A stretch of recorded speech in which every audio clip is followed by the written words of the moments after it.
I'm super new to this industry. My experience is focused in the financial services area where I had the chance to work in multinationals such as Citibank, Western Union, and AXA.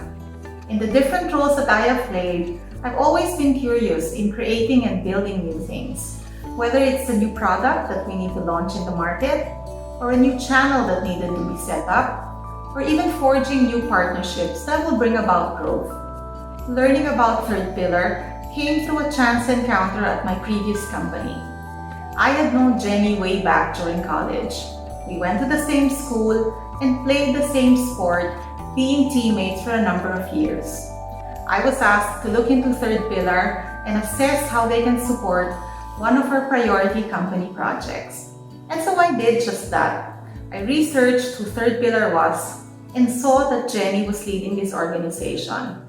So I connected with her and we discussed the project. And of course, we continued talking. And in the process, I learned more about Third Pillar and this very exciting industry. Well, I really do not have any technical background, and you could say that the closest thing would be my having a degree in industrial management engineering.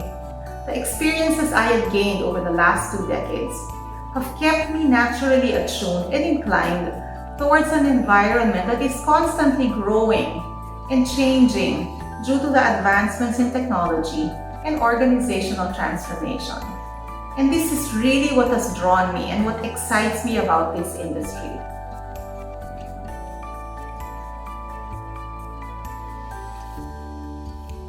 It's important for me to succeed in my professional life, and I know that I can only do so if I give equal space and attention for my personal passions. My passions allow me to develop and improve myself, body and spirit, and which in turn gives me the right mental, physical, and spiritual frame of mind to be at the top of my game. I have 2 passions. The first one is around family and my relationships. Family is really where it all starts for me. I love spending time with them. I'm very blessed to have 4 boys, actually 5 boys including my husband, and I always find joy spending time with them, just sharing moments and experiences with each other. Maybe because they're all boys, we're actually a very active family. It's how we bond, and we just really like to do things together. I was once a baseball and a basketball mom, spending practically all our weekends at the field or at the courts watching their games. We also enjoy playing sports together. And like most families, we also enjoy traveling. Whether it's going to the beach, to any local or international destination, or even if it just means going to a place where one of the kids will be having their competitions. My family has always kept me grounded, and spending time with them always re-energizes me.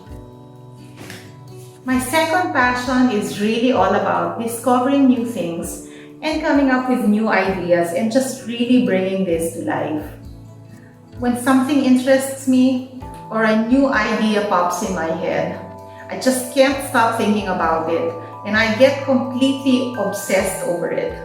I reach out to people who I think I can learn from, I research, I talk to friends, and I map out everything that I need to do just to get my new baby into full swing. At one point, because of my love for shoes, I decided to create my own line. And so I did that. At another time, it was my husband and my love for coffee at some point. And now, during this pandemic, similar to a lot of people, I started to get interested in planting herbs and vegetables. Through a farmer that I met in our neighborhood village market, she generously shared her knowledge with me. She also helped set up my own vegetable garden at home, starting from seeds. She was my help desk, my ever-reliable virtual assistant, who would be there to answer my never-ending queries. And through this experience, I also learned one very important life lesson. When I called her one morning, I was so frustrated that despite my daily routine of taking care of the plants, they were not growing as fast as I wanted to. And so I asked her, bakit ganyan? Bakit hindi sila lumalaki? To which she replied, Ma'am, patience please. Hindi ho ito pwedeng madaliin. Kahit ho anong gusto niyong lumaki siya, time lang po ang pwede natin gawin dyan. Disiplina, consistency, and care. You have to be patient po. Such were the words of wisdom coming from this farmer friend of mine. And yes, she was right. A few months after, things did move along, and now I am able to bring so much fresh produce from our own backyard to our dinner table. So spending time doing the things I really love keeps my mind fresh, innovative, and full of creative ideas so that I am ready to face whatever challenges that may come my way at work.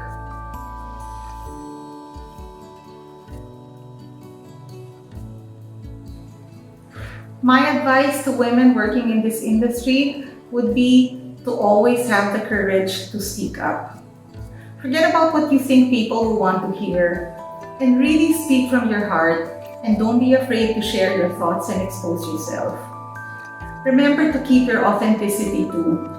And also remember that you're speaking to be heard and not necessarily to gain any validation or acceptance from others.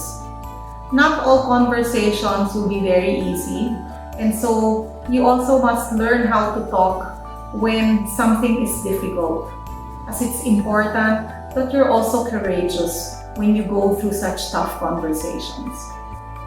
My second advice would be never to stop learning. No matter how smart you are, or no matter how much you think you know, there is always still something to learn. Please keep an open mind and be willing to learn from all your interactions.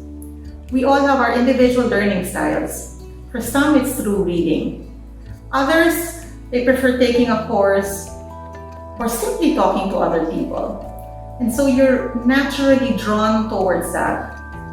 But it's also important to break away from what's familiar and really get out of your comfort zone. You will be surprised with how much you can gain by just simply trying out something new. And my last advice, kindness over righteousness. I believe that if you want to stay strong in any industry, you really will have to put more weight on being kind over being right. As a leader and as one who will be in authority, we really might fool ourselves by thinking that, we should always be right and at all costs. But personally, I feel that by putting more importance on being kind, we are able to take care of the things that matter the most. And that is our relationships, so that we may continue to gain trust and keep the respect for each other. And this ultimately will pave the way for the outcome that you desire. This to me is the moral compass that each one of us should be guided with.